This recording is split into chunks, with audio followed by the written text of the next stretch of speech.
any lie is a bad lie. I mean, in where I come from, if you lie about little things, they'll turn into big things. However, as a therapist, I can honestly say there's some lies that when people lie about them, they are 100% going to lead to divorce. And I don't care how it happens, but when you lie about these things, you start small because there's so much secrecy involved with each of these. And then it builds to a level that it starts changing how you feel about your partner, and your partner, not knowing you're lying, begins seeing the changes in you. And as they ask you about these changes, once again, you lie. So although in the beginning of these, they may not be a big deal, you could have just come clean. The more you lie to your partner and say, I don't know what you're talking about, or you're crazy, or you shame them or accuse them of something else, they lead to the destruction of the relationship.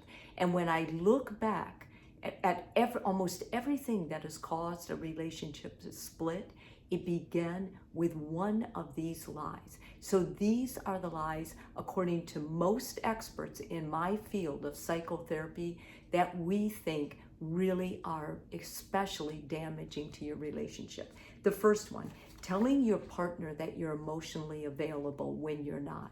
When you tell your partner, I'm there for you, but your actions are the opposite, not only are you telling your partner that you lie, many times they don't know that. What you're telling your partner is you're not worth my time. You are not a priority.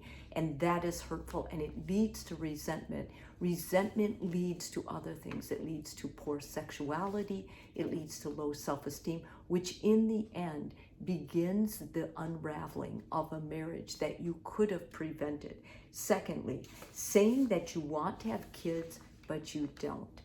When people go along with having kids prior to getting married, in other words, that's one of the main things that they both want to be sure of. If you lie about that and then you get in the marriage and you start getting comfortable and you say, I really don't think I want them, you hurt your partner irreparable.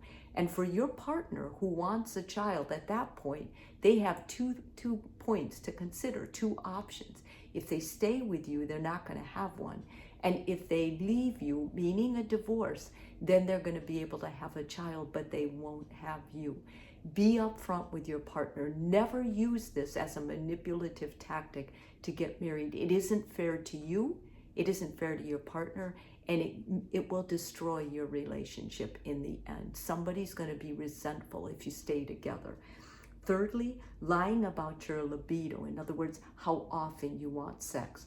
So many people, when they're not married, they want sex. They love sex. But in their heart, in their gut, they know if they have a high sex need or a lower one. Be honest with what you know about your sexual frequency or not, your libido, your passion, your need for physical sex before you get into a relationship with someone. Most of us know this. The only people that would not know this are people who really never touched themselves, never explored themselves. And just thinking of that context alone would make me think that their libido was never as strong. And so if those people get into a marriage and they say, yes, I really love sex, I think I'll love it all the time, you set your partner up for a big disappointment if that's not where you're going after the marriage. Talking to an ex and then lying about the frequency or what you're saying to your partner. If you're talking to an ex, that means you have unresolved issues with that ex. That means there's still some feeling with that ex that you need to resolve before you get involved with another person. If you're lying about it, it means you're shamed about it. You're embarrassed about it. You don't want your partner to know. This is the beginning of an emotional affair that can basically lead to a physical affair. Or it's the not finished physical affair that is now invading your emotional with your partner. And that is a big deal. If you start lying about that, then you're going to be the main perpetrator for the possible destruction of your marriage.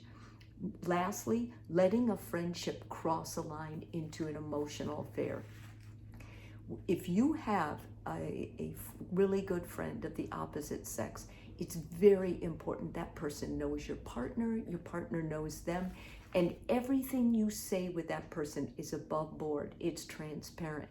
The minute you start changing how you feel about that person, dressing for that person, dreaming of that person, thinking of that person, confiding in that person, you are crossing a boundary. It's no longer a friendship. Now it's crossing over into a significant other. You already have a significant other. What I recommend for all my clients, make your relationship about total transparency. That means you can each pick up each other's phone and you're not worried what they're going to see on there. That means they know your password if something happens to you and they need to get into your phone. That means that you share your finances. Everything is shared in the relationship.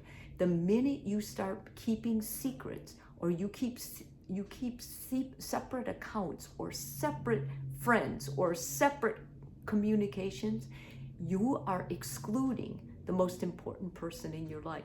It's not like this person wants to know your privacy, but it's that you're not hiding your privacy. And that's what I refer to as transparency. If you have nothing to hide, you should not be embarrassed if your partner sees what you're texting, what you're posting, or anything else that you're putting out on your internet, social media, phone, whatever gadget you choose.